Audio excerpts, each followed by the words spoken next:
Yes, indeed, the Jim and Terry Show, still coming to you from the Hobbit Hole Studio in Bobcaygeon. Snow.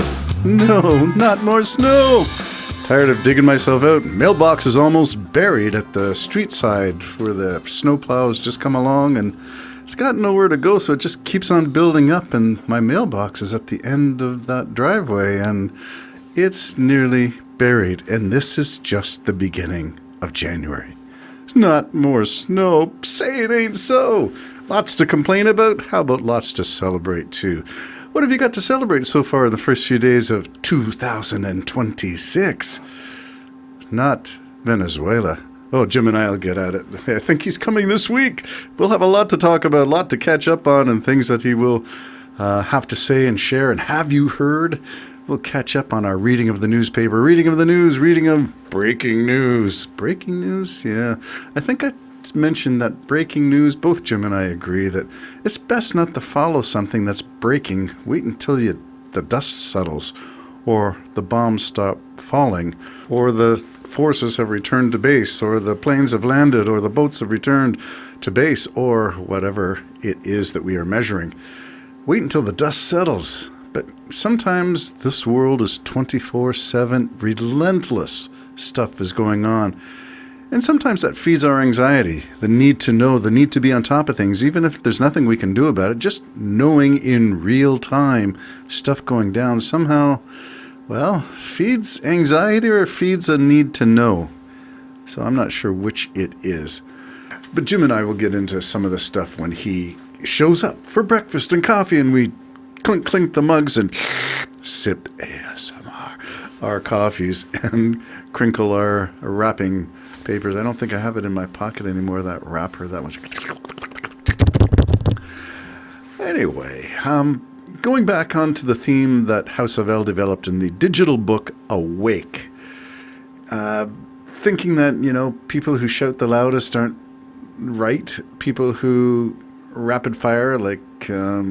often it was Charlie Kirk, and there are a few others on the far right, Ben Shapiro, who rapid fire, somehow mistaking rapid fire rapidity for being accuracy or being truth, conveyor of truth, because you can say it so fast, you must be right. And appealing to common sense, but not being able to explain why you believe that thing you just said is true. So in House of L, that's just called examples of poor critical thinking.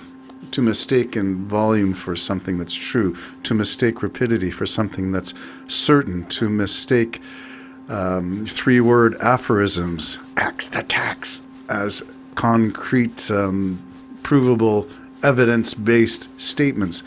All of these things are examples of incorrect or poor critical thinking skills.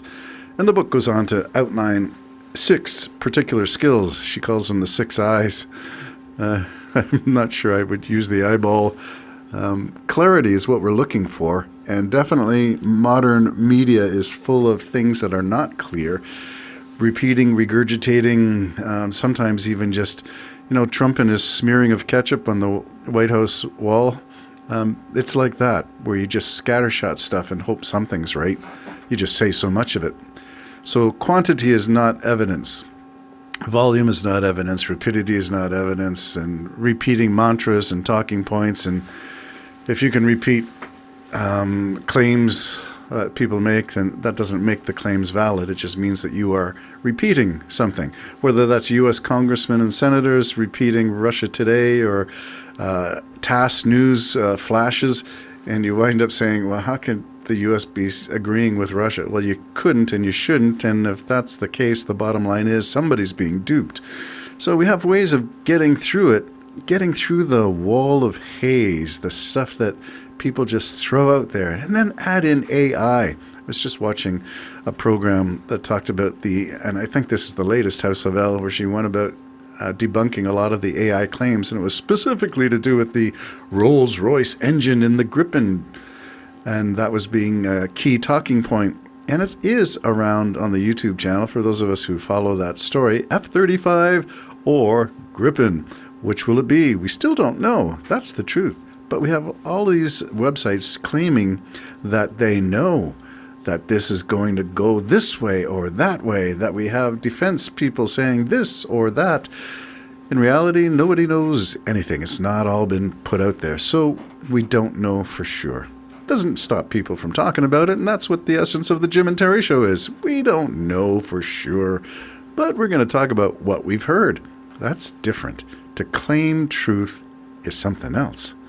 I'll give you another example of claiming truth, and this is one of my favorites. My good friend Jim, if you're listening, this was not. This is something you may be interested in because I think you might agree with this, and I'm going to throw the spanner, the wrench, into the gearbox of apologetics and say the claims of Wes Huff and Joe Rogan on the Joe Rogan Show, claiming that virtually every word of Isaiah Q found in the Qumran Scrolls is word for word identical with the Masoretic text, which is the earliest document, the Hebrew Bible we have of Isaiah.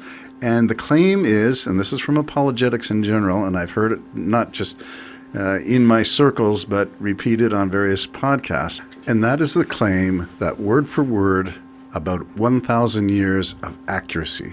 And that is the problem, because that is not necessarily true.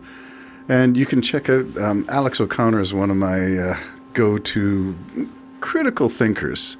And sometimes he gets it right. Sometimes even Alex O'Connor. I mean, we all get it wrong. The Jim and Terry Show get it wrong. Didn't Jim issue a disclaimer?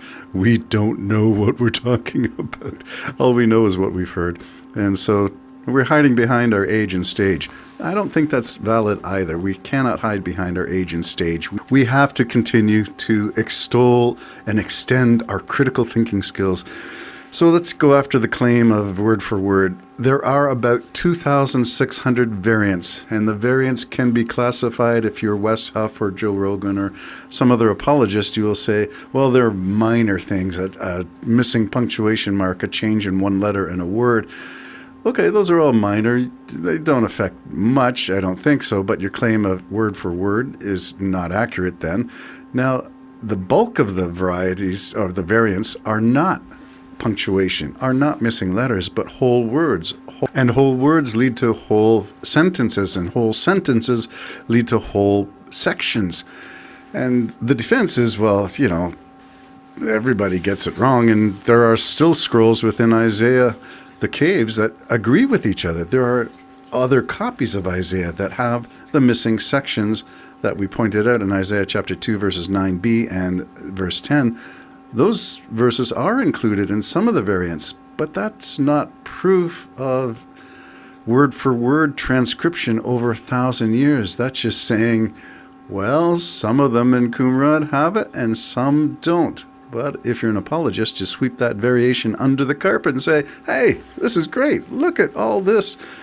Well, is God the God of perfection, the God of miracles, the God of anything? God can do anything. God created the heavens and the earth. God resurrected Jesus. If that's true, then you've got a lot of splaining to do, Lucy. A lot of splaining that says, why do these variants exist at all? And I know you're going to say, well, you know, people are just people. They're to err is human, to forgive is divine. How about to err is human, to have a perfect textual copy over thousands of years is divine? The evidence is sort of lacking in that area, but you'd never know it from the sermons you'd hear. You never know it from the apologists that you listen to. So what you believe maybe is not as important as why you came to that belief. For me, it's a question of Sunday school. You are raised up in the faith. You are raised up in a tradition. And it is difficult to move past our childhood. I'm not going to call it indoctrination, or maybe I will. Critical thinking allows you to ask the serious questions and say, it's okay to ask the questions. It's okay to change my mind. It's okay to look at other information and weigh them and come to my own conclusions. And if you drink from the same well of information, if you don't get out of your silo, out of your box, if you don't move beyond what you'd usually feed on for knowledge and information, maybe you're just going to convince yourself of the same old thing. Challenge 2026. Move out of the box. Jim and Terry Show. Bye-bye.